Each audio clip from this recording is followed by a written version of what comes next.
adalah civic refresher kita dan sekarang kita akan selepas ini kita akan ke segmen Heart to Heart di mana kita akan mendengar cerita tentang bagaimana seorang penari menari untuk ibu dan berjaya dalam kerjayanya. Semua ini dalam Feel Good Show. Yes.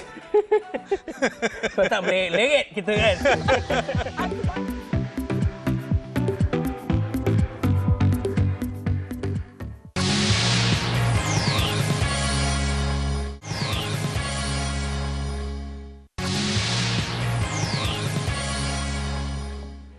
Hello. Kembali dalam Feel Good Show bersama kami, host-host anda. Saya Aaron Al-Fatih. Dan saya Razif Hashim. Yes.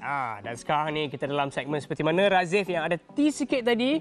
Kita dalam segmen Heart to Heart. Tapi sebelum tu, kalau anda semua nak stalk laman media sosial kami di Instagram, Twitter pun boleh, Twitter dan juga Facebook @feelgoodshow7. Dan yang paling penting, jangan lupa hashtag tu penting bro, hashtag feelgoodshow7. Kan Razif kan? Betul. Dan sekarang ni dalam segmen Heart to Heart, macam saya cerita tadi, kita ada seorang penari. Dia adalah pemenang dalam BOH Cameronian Arts Awards baru-baru ni sebagai Best Featured Performer. Bersama kami adalah Rathmalari Govinda Raju. Hi. Hello Rathi. How are you? How are you? Okay, very good. Kan? Macam mana Ahad-Ahad ni? Bling-bling sangat cantik Rathi. I had to wake up at 5:30 to get dressed on a Sunday morning, so that's quite bad lah. Alright, Rathi. Bagi saya sangat kagum dengan Rathi. Sebab Rathi ni dah boleh dikatakan dah menari dalam lebih daripada 1 abad. Memang sangat talented. Abad? Betul lah. 1 abad, betul lah. 1 dekad. 1 dekad. Abad 100 tahun, bro. 1 dekad. Okay, typo sikit. Lama, sangat lama. Kan? Tapi setahu saya lah, apa yang sebenarnya menginspirasikan Rathi untuk menari ialah your mother, Ibu Rathi. Jadi mungkin boleh kongsikan sikit? Yeah, sure. The main reason I did Samprati was because of my mom, because the journey started off with her, right? My dad passed away when I was like about 4 years old, and my dad was a police officer, ASP Govinda Raju. And it was such a devastating, life-changing thing for my family. So, especially my mom, so then she had to raise 4 kids on her own, right? And so she went through a very life-changing time, and it was very challenging for her. And so she decided that she would channel that to something else.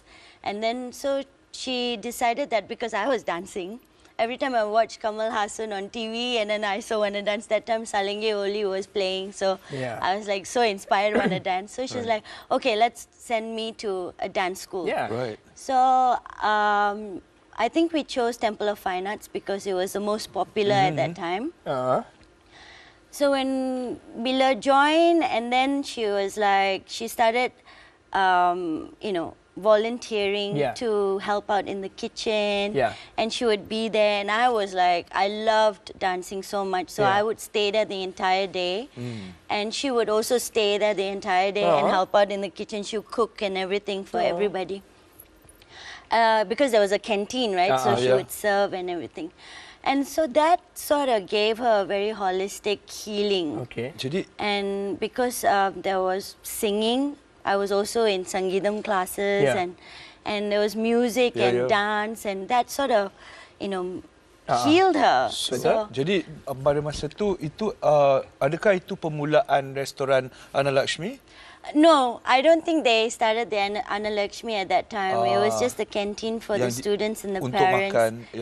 Untuk makan. And it was very, very small. Temple of Fine Arts was very small at that time. Jadi, okay, apakah what is your main focus in dance? Jenis tarian klasikal India apa yang Rathi mempraktikkan?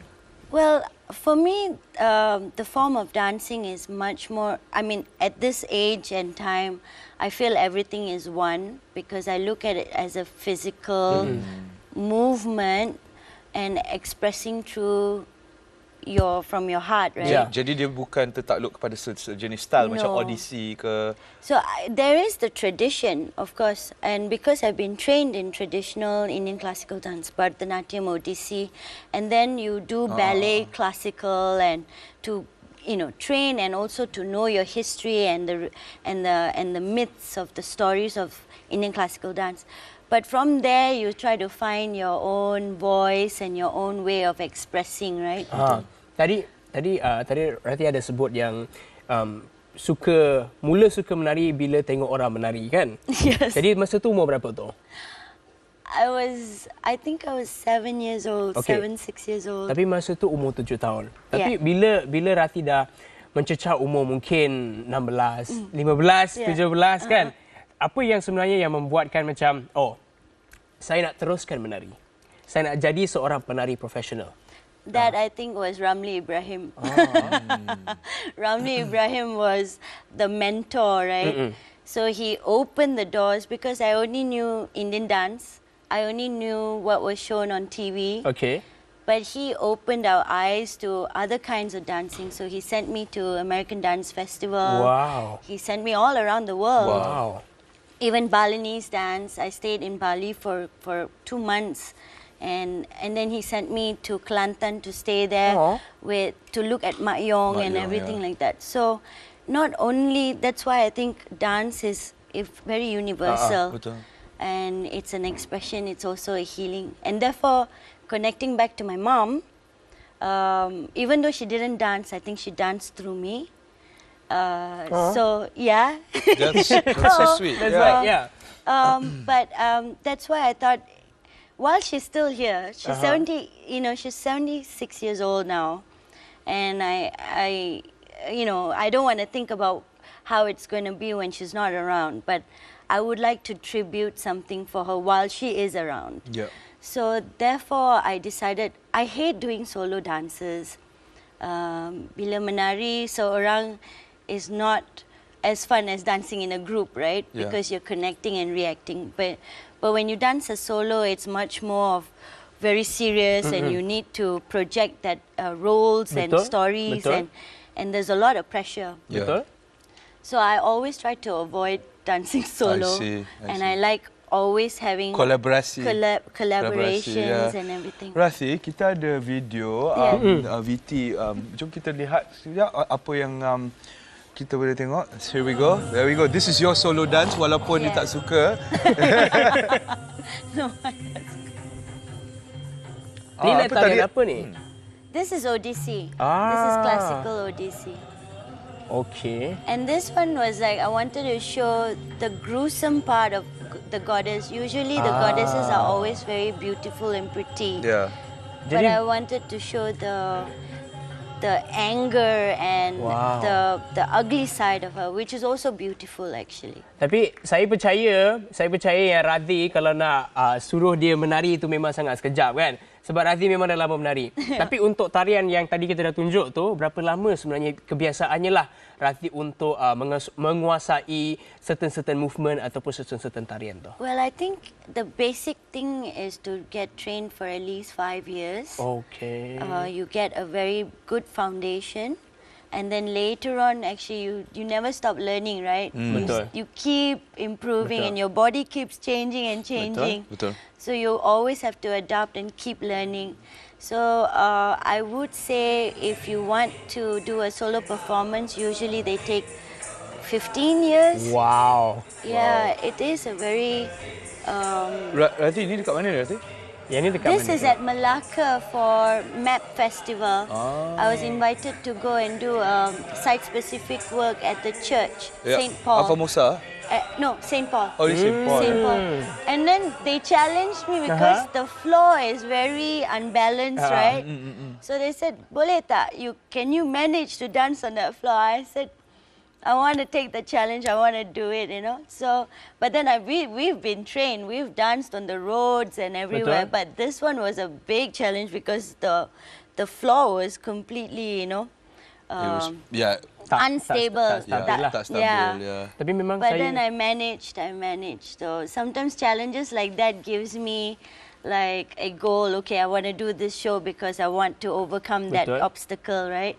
Tapi saya memang sangat respect lah dengan Rathi kan. Sebab biasanya kalau orang-orang yang sama umur dengan saya kat luar sana tu, kalau mereka nak menjadi seorang penari, pasti mereka biasanya akan minat menari ballet ataupun hip hop ataupun modern. Tapi kalau Rathi pula, Rathi memang suka tarian tradisional. Bukan saja India, Rathi actually pergi ke semerata dunia, pergi ke Bali, pergi ke Kelantan, belajar tarian tradisional mereka kan. Betul. Tapi tadi ada sebut tentang challenge. Tadi Rathi ada sebut tentang challenge. Jadi nak tanya sebenarnya kan, sepanjang perjalanan Rathi, pernah tak Rathi terasa macam I should give up? Definitely, all the time.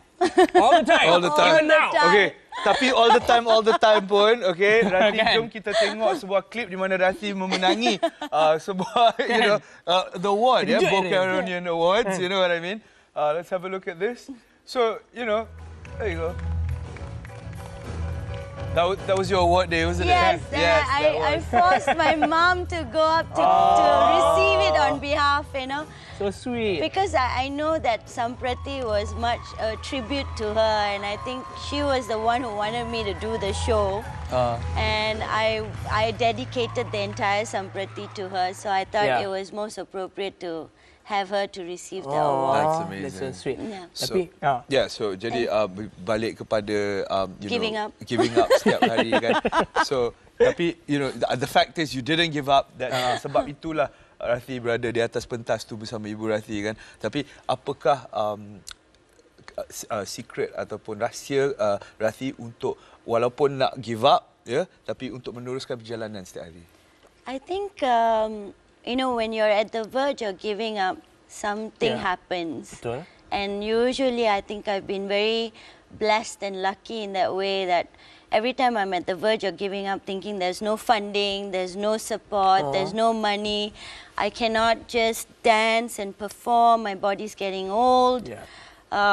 And then suddenly there's an opportunity that comes in, and then like Samprati was also a very good, I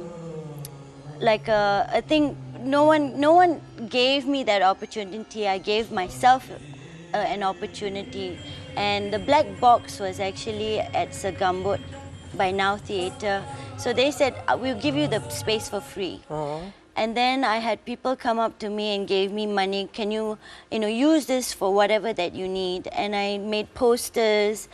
And then I had my family all of a sudden, my nephews and nieces, we will help you backstage, So when you suddenly realize that there are people around who are willing to support you and help you, and they know that you have had so much of passion, they don't want you to give up.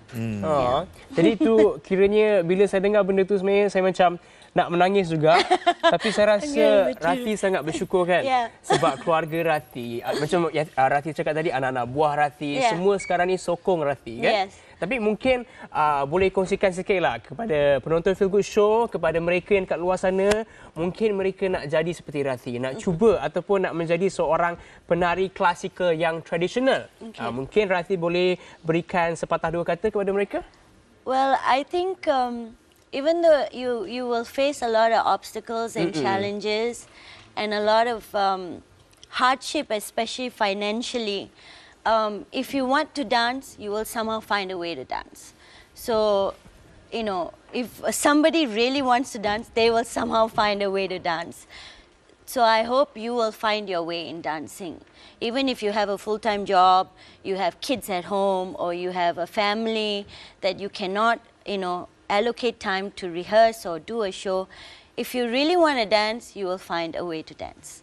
InsyaAllah itu adalah kata-kata inspirasi daripada Rathi yang baru saja memenangi BOH Cameronian Awards Best Featured Performer untuk performance-nya Sampati, right? That's right. Thank you so much for being here with us. Thank you so much. No worries, no worries. All the best insyaAllah for your future, ya? Thank you so much. Baiklah, jom kita dengar apa kata Nana. What's going on? Nana Al-Halik. Kita dah bercakap pasal dancing dan sebagainya. Lepas ini kita ada something really istimewa yang kita nak kongsi dengan anda semua, ialah pasal tradisional, tarian-tarian semua kan. Ini pun satu tradisional juga. Ialah musim open house belum lagi berakhir. Mana tahu anda ingin tengok-tengok orang kata apa? Koleksi-koleksi kurung Kedah. Nak tahu semuanya? Tunggu selepas ini di Feel Good Show. Thanks, Rafi. Yeah.